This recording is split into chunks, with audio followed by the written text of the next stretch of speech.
Salut à tous, c'est supporters du Real Madrid, j'espère que vous allez bien. On se retrouve encore une fois dans mon Airbnb en Italie pendant mes vacances à Rome, parce que là, il y a quelques minutes, nous avons eu droit à la conférence de presse qui a été longuement décalée au Paris Saint-Germain par rapport à la présentation de Luis Enrique aux médias, tout ça. Nasser El Khelaifi a aujourd'hui, pour la première fois je pense, depuis sa prise de pouvoir au Paris Saint-Germain, été ultra ferme et un peu virulent quand même avec Kylian Mbappé, mais dans le bon sens. Là, je pense que le PSG, tout comme Nasser, en ont marre des caprices de Kylian Mbappé. Là, on a un joueur, je pense, qui petit à petit, de chaque côté, que ce soit pour le Real Madrid ou Paris Saint-Germain, essaie de grappiller tout ce qu'il peut en termes de primes, de salaire, essaie de mettre la pression sur tout le monde, etc.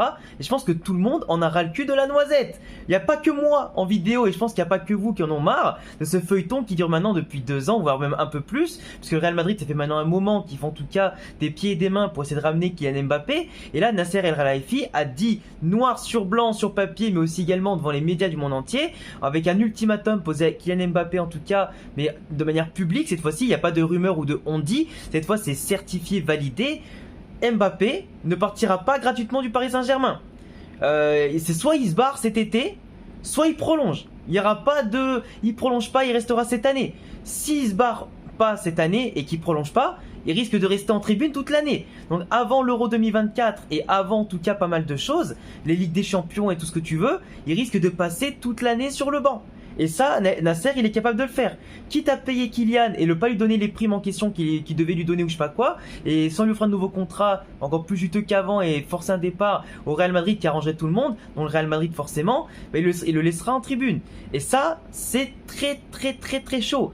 Donc soit tu te casses dès cet été au Real Madrid pour un certain montant, même si dans ce cas, plus l'été va durer, plus le prix de Kylian va baisser, parce que le PSG au bout d'un moment sera obligé de le lâcher pour un prix assez raisonnable. On entend prix raisonnable entre 120 à 150 millions d'euros, mais s'il y a prime en tout cas, enfin s'il y a indemnité de transfert, c'est-à-dire que Kylian Mbappé n'aura pas la prime de contrat qu'il attendait au Real Madrid en cas il venait libre, il n'aura pas les primes qu'il devait toucher avec le Paris Saint-Germain, d'où c'est le fait que ça revient à la vidéo que j'ai fait l'autre jour, où je disais que Kylian voulait absolument, entre les primes du PSG et du Real Madrid, entre 200 à 250 millions d'euros pour en tout cas le transfert et l'opération. Donc Kylian Mbappé, qui avec son clan paraît extrêmement vénal, qui paraît attiré plus par l'argent que par l'amour du foot, ce qui est quand même un peu contradictoire par rapport à l'ambition que le joueur a de récupérer des ballons d'or, des Ligues des Champions, des trophées, tout ça, mais qui déçoit énormément toutes les parties en tout cas dans le monde du football. Mais ça se confirme de plus en plus finalement, parce que du moment que le PSG en a marre et assume publiquement d'en avoir marre, et dit à Mbappé de se barrer au plus vite, ou alors signer un nouveau contrat pour emmerder encore plus le Real Madrid, c'est qu'il y a un problème. Et c'est que finalement, le problème ne vient ni du Real ni du PSG.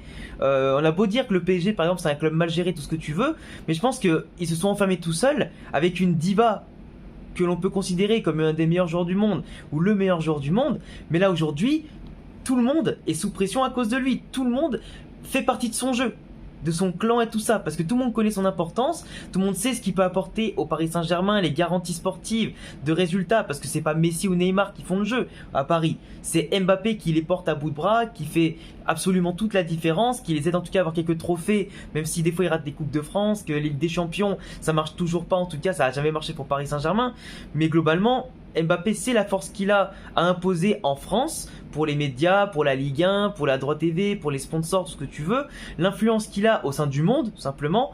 Et ils savent très bien au Real Madrid qu'en l'absence de Karim Benzema, il n'y a pas de numéro 9 de classe mondiale. Et que même si au pire le Real Madrid ne signe pas Mbappé, il se peut qu'ils aillent signer quelqu'un d'autre. Dans le cas où malheureusement Kane a déjà signé au Bayern, les concurrents pour remplacer Benzema sont de moins en moins nombreux. À voir si éventuellement tu te jettes sur un Sadio Mané, mais c'est pas un vrai neuf. Victor Osimhen à la limite qui peut venir, mais dans ce cas tu dois dépasser les 150 millions d'euros parce que le président de Naples ne veut pas lâcher à moins. Donc tu vois, les options de très grands talents diminuent de plus en plus. Donc d'un côté le Real Madrid dans l'urgence, mais le PSG aussi. Donc Kylian Mbappé a forcément les cartes en main. Mais ce feuilleton saoule tout le monde. Donc là je vous pose une question. Que doit faire le Real Madrid? Que doit faire le Paris Saint-Germain? Et que doit faire aussi Mbappé? Ça c'est une question que tu peux poser aux 3 parties.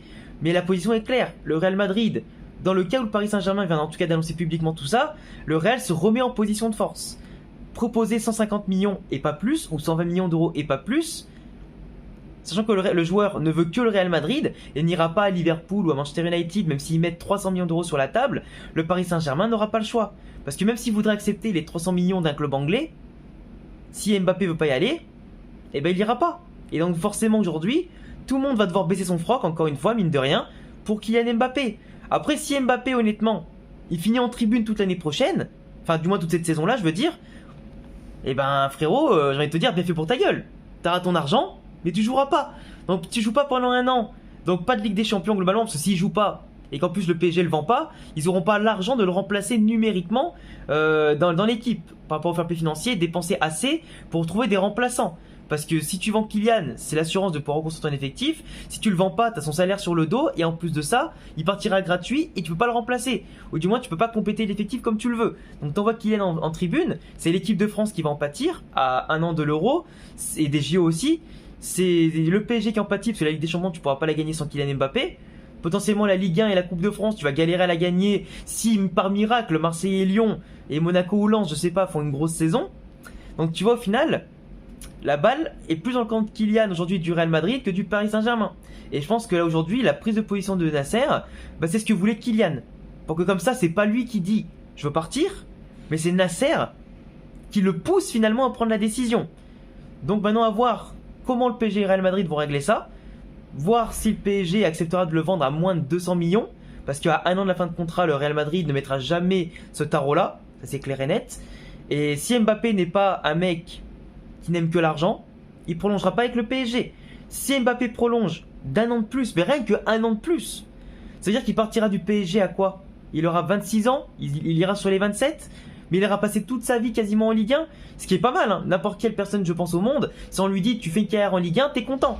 Tu gagnes tes millions d'euros, tu gagnes pourquoi pas des trophées suivant le club avec lequel tu joues, t'es professionnel, tu kiffes ta vie. Mais quand t'as la stature d'Mbappé, le talent d'Mbappé, la Ligue 1, c'est trop petit.